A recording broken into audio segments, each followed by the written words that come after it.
All right, so now we're going to take a look at the review for test number 1. So this is on page 55 of our workbook. And for problem number 1, it says we want to estimate the x and y intercepts.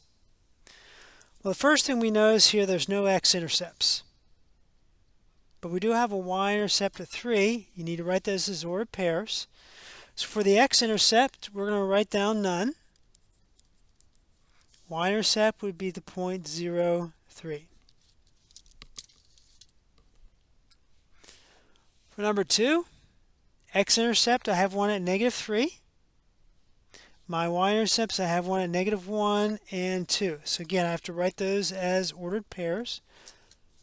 So my x-intercept here would be negative 3, comma 0. I have two y-intercepts, 0, negative 1, and 0, 2. Make sure you write these coordinates in the correct order so you can get full credit for the problem. All right, let's look at the next page.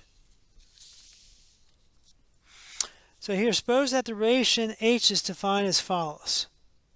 All right, so they're defined as a set of ordered pairs.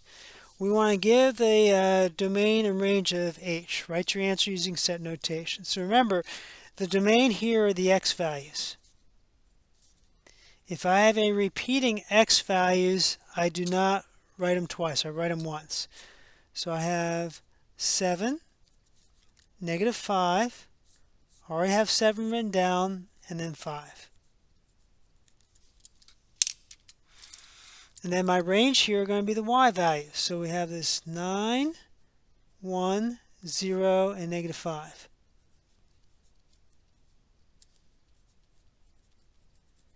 And some of you are probably observing that h here is not going to be a function because we have the same x value going to two different y values. But they didn't ask that for that here. Number 4, we want to find the x and y intercepts. So remember the x-intercept, we're going to let y equal 0.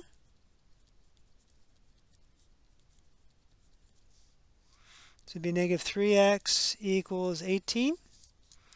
Divide by negative 3.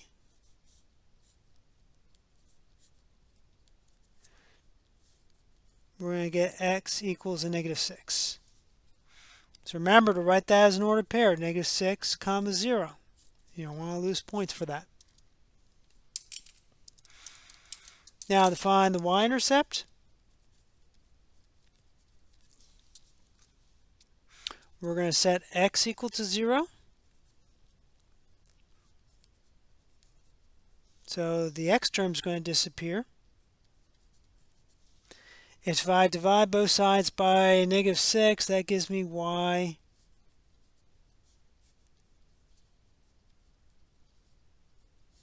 equals a negative 3.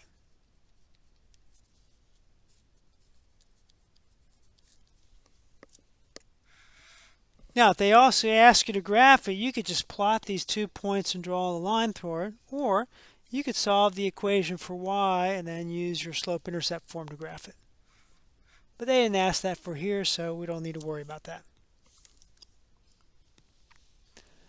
All right, number 5, we want to determine if the relation defines y as a function of x.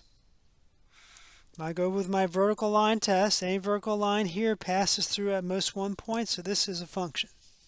So yeah, we would mark, yes, this relation defines y as a function of x. Number 6, same question, different type of thing.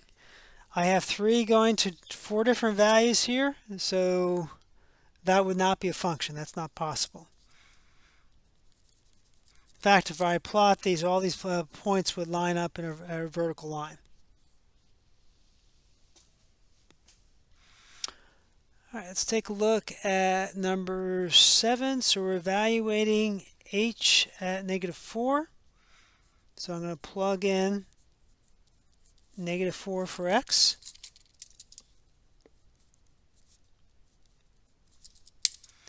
Negative 4 squared is 16 times 4 is 64. Minus 4, That's going to give us 60. And again, if you want to pop that in on your calculator, get the answer, that's fine.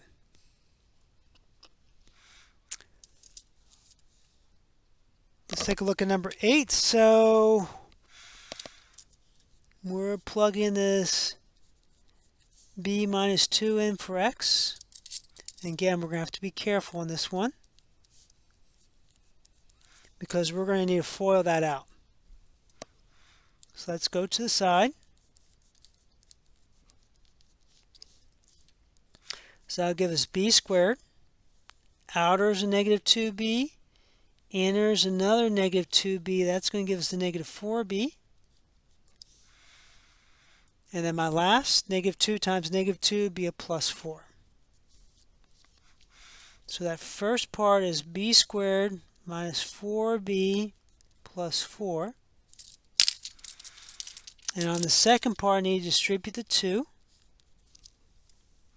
So when I distribute that 2, that's going to give me a plus 2b minus 4.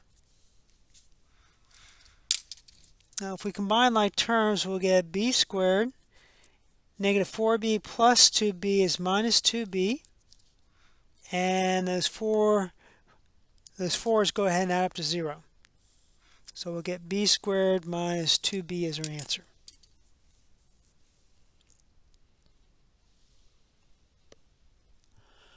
Alright, number 9, we need to determine the domain and range. So for the domain, if we go ahead and flatten this out, I'm going to get something that looks like this.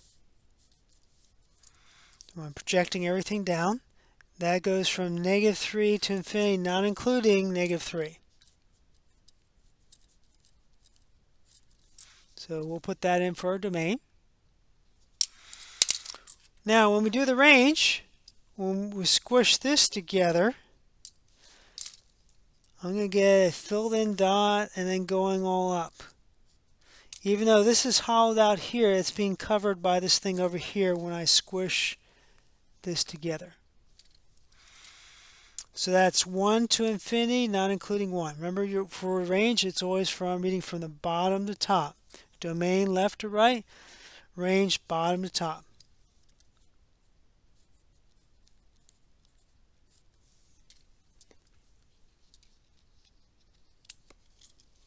So let's turn the page. Now here's another one. I'm going to find the domain and range.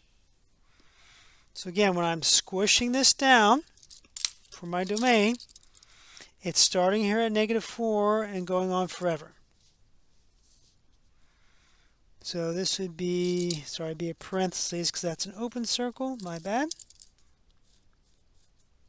Negative 4 to infinity. For my range, when I'm squishing it this way, it gets flattened out to something that looks like this, going on forever. And so that's, now, if you write 2 to negative infinity, it's wrong. Because remember, it's always smallest to largest, bottom to top. I need to write the negative infinity first, and then 2. It's a common mistake I see. Alright, let's try this next one. Well, these arrows continue forever, so if I were to keep flattening this out for my domain, this would give me the entire x-axis. So my domain here would be from negative infinity to positive infinity. For the range, when I go through and flatten this out, I get something starting at 0 and then going on forever. So it will include 0, so it'd be 0 bracket 0 infinity.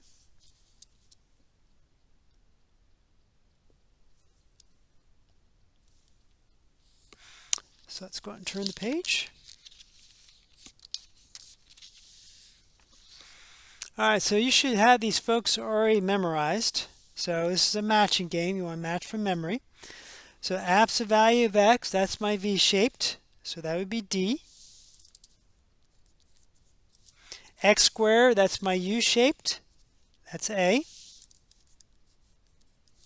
X cubed, that's going to be E down here.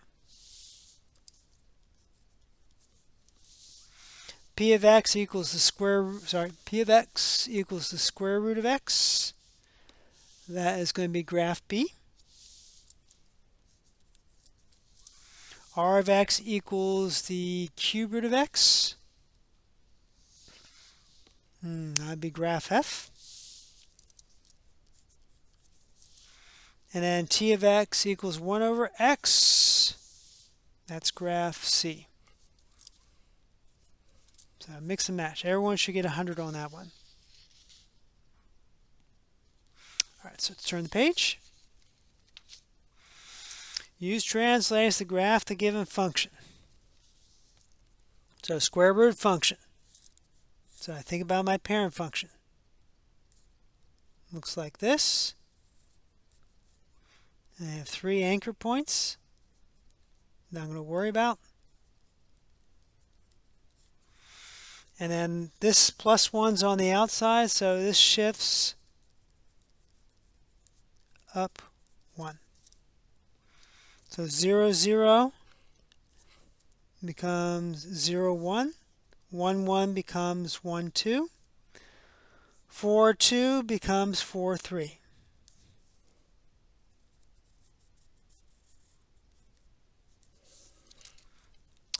So on the test, these will probably be multiple choice, where you'll have a bunch of different graphs. You'll have to select the correct one that matches the function.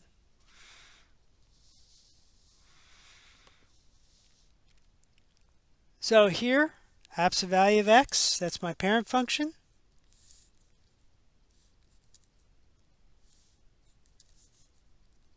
Again, get a couple anchor points here. Actually, let me get 3.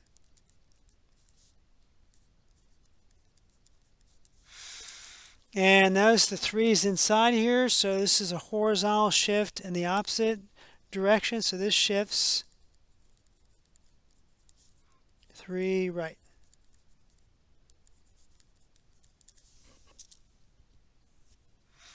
So 0, 0 becomes 3, 0. 1, 1 becomes 4, 1. Negative 1 becomes 2, 1. And then we draw in our V.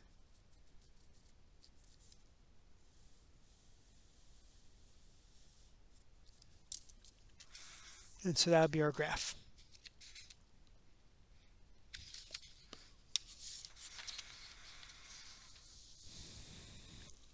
All right, so this graph here is my cube function. All right, so let me quickly draw in the parent function. Looks something like this.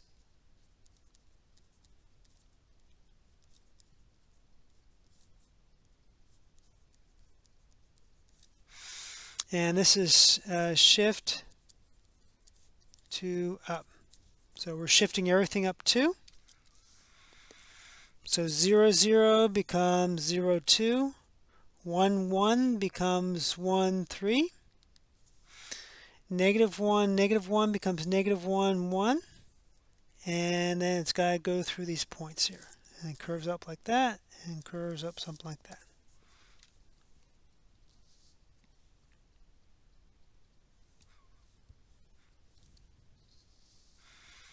All right, let's look at number 16, when I use translations to graph the given function. So this is going to shift left, because remember it's opposite direction, 2, and down 4. So I look at my parent function, the square root function, get my anchor points.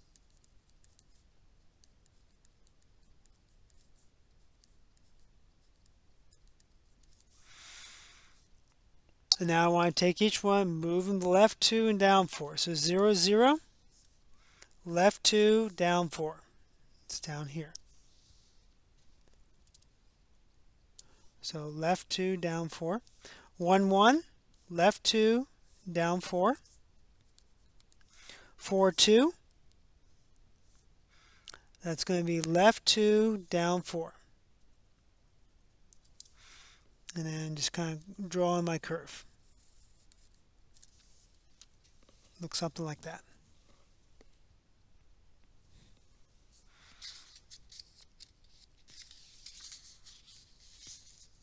All right, let's turn the page. All right, number 17. The graph of G is given. Identify the parent function, then use the steps for graphing multiple transformation functions to list in order the transformation applied to the parent function to obtain the graph of G. All right, so step 1, we have to identify the parent function. All right, here are our choices. Okay, obviously it's this first choice here, x squared. So you're going to write in here x squared. So that should be the easiest one. Now remember, Alex has a specific way you need to do it. You do the horizontal translation first. So horizontal translation, 6.2 units to the right. So in the blank, here are options for the blank. We're going to shift, so I'm going to put D here, shift.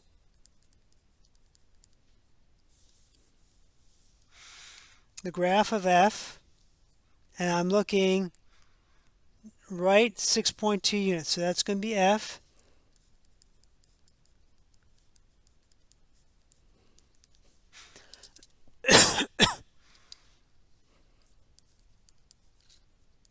Units. Okay. Next, we got to do for the horizontal, vertical stretch or shrink.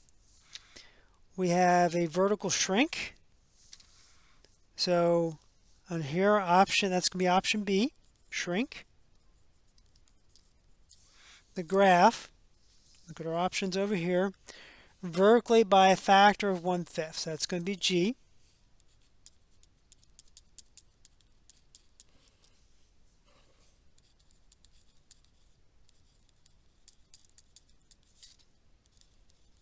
And I think in Alex, this will be like a pull-down menu on the test. There's no reflections, okay? But we have a vertical translation. We're going to shift 7.2 units up. So I go back to D, shift, upward 7.2 units, that's J.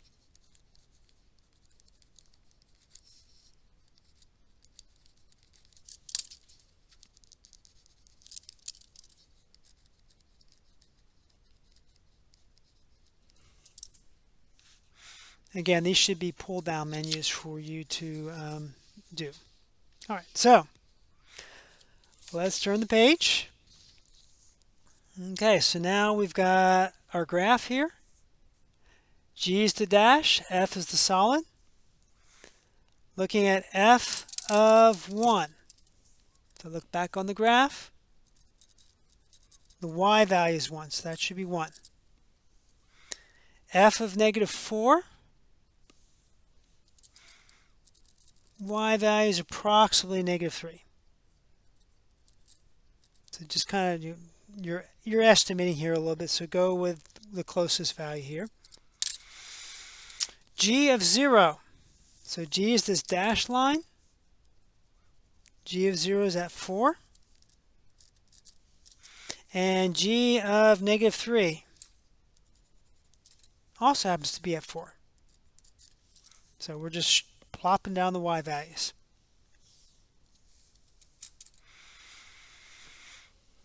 All right, so number 19, we're given some functions, and we're going to evaluate G of H of -4. So remember, that means G of 4 subtract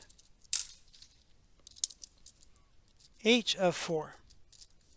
So I'm looking at G. That's the absolute value. Oops, wrong color. That's the absolute value of 4 minus 4. Well, 4 minus 4 is 0. The absolute value of 0 is just 0. So that's kind of boring. And then we have 1 over 4 minus 3, that's 1 over 1, so subtracting 1. 1 minus 0 is negative 1. So we want a negative 1 here as an answer.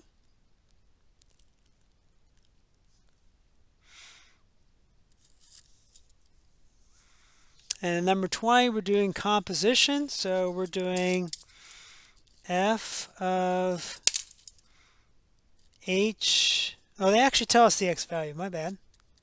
So we're doing f of negative. So it's just kind of written in a different way. They're actually giving us the x value, so it makes it easier. So like always, I'm going to go with my scratch paper, figure out what the inside function is going to give me. So that's 7 times a negative 1 plus 8. That's negative 7 plus 8 is 1. So now I want to find f of 1.